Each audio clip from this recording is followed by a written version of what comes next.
Hello you guys and welcome to my channel. Today I'm going to answer some important questions. Is there still food left in Russian supermarkets? Are people starving? Is there huge lines for toilet paper? Oh wait, we're talking about Russia, not California, because all those things are happening there. Anyway, let me show you guys a Russian store. This is like 2 months after sanctions, what's going on, what it looks like, and the prices and all of that. But first, here's the Russian price for gas or petrol. It's 2.70 per gallon, or about 0.7 euro per liter. So you can compare those prices to where you are. Now let's go for prices of groceries. Carrots are about 20 cents per pound. Cheese is kind of expensive in Russia. It's about 1.2 euro per kilogram, or about 50 cents per pound.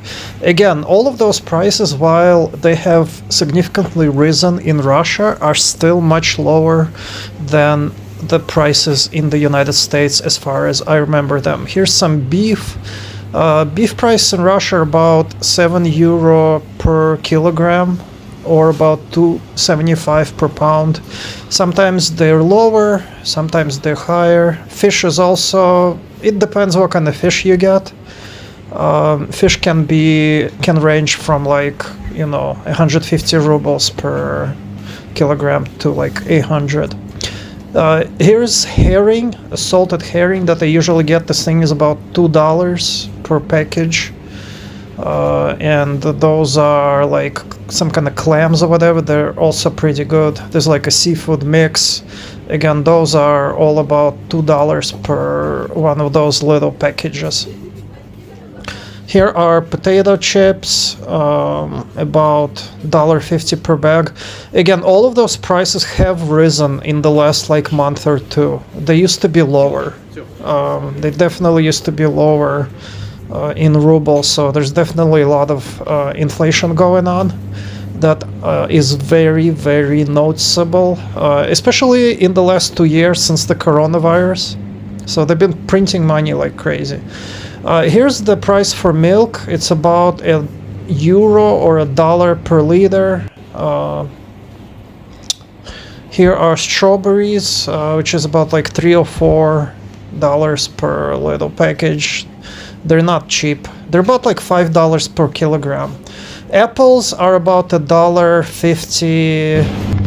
The store is actually super nice. I like it. It's very kind of like, it feels nicely designed, welcoming, because a lot of stores in Russia, you come in and you feel like, people are looking at you all like, and all that. But this is nicely designed. So here are some cheeses. For a small package, it's about like $2-3.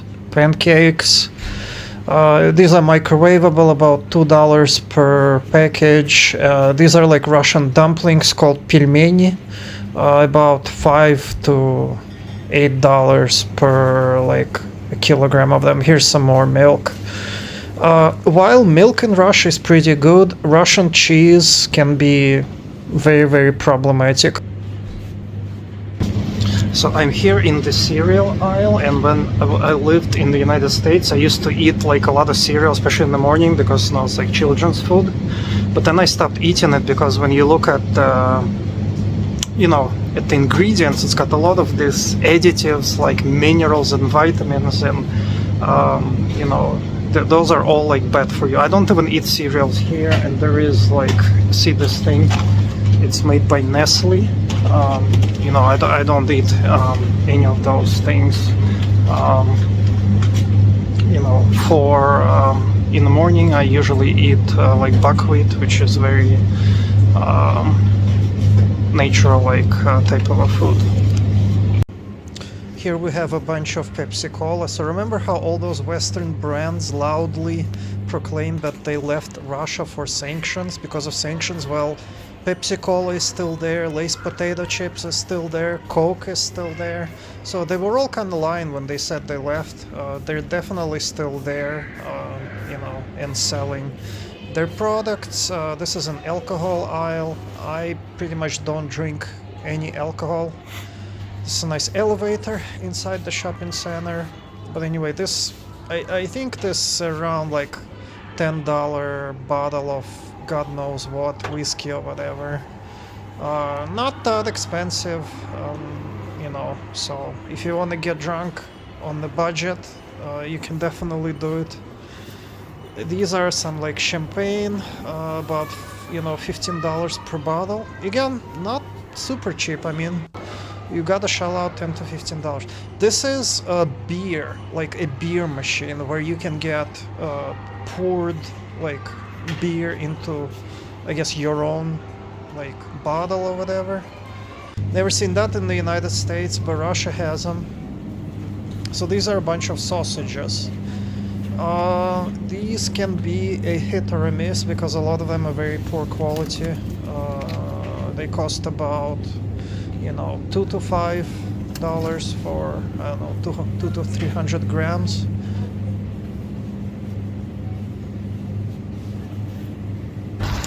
So I decided to take a walk right by a neighborhood near the shopping center, and I have to say that in Russia there seems to be about two types of stores right now, right? The first type is a very like westernized, pleasant shopping experience where you come in and, you know, it feels pretty good. And the second type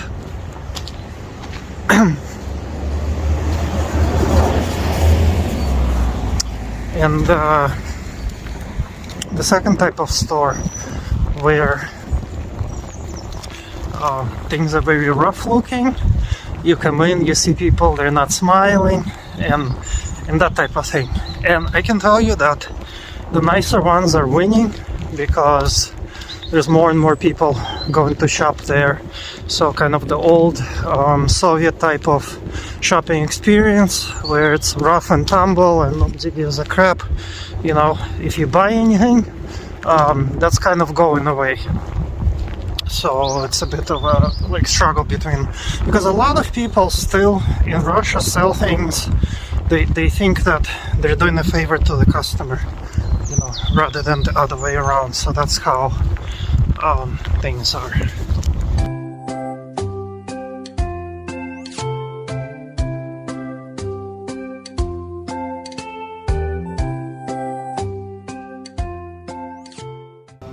So after a long day of shopping and taking walks, I decided to get some to eat.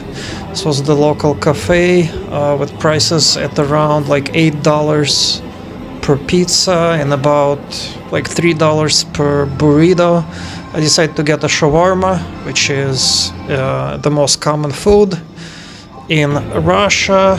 Here's a Coca-Cola machine. So as you can see, it's still operating within Russia despite claiming that it left. This is my shawarma. Again, it's like a burrito. It cost about $2.50 or about that, and it was pretty damn good. You know, much better than the burritos in California. It's got like, you know, chicken and vegetables in it, the usual.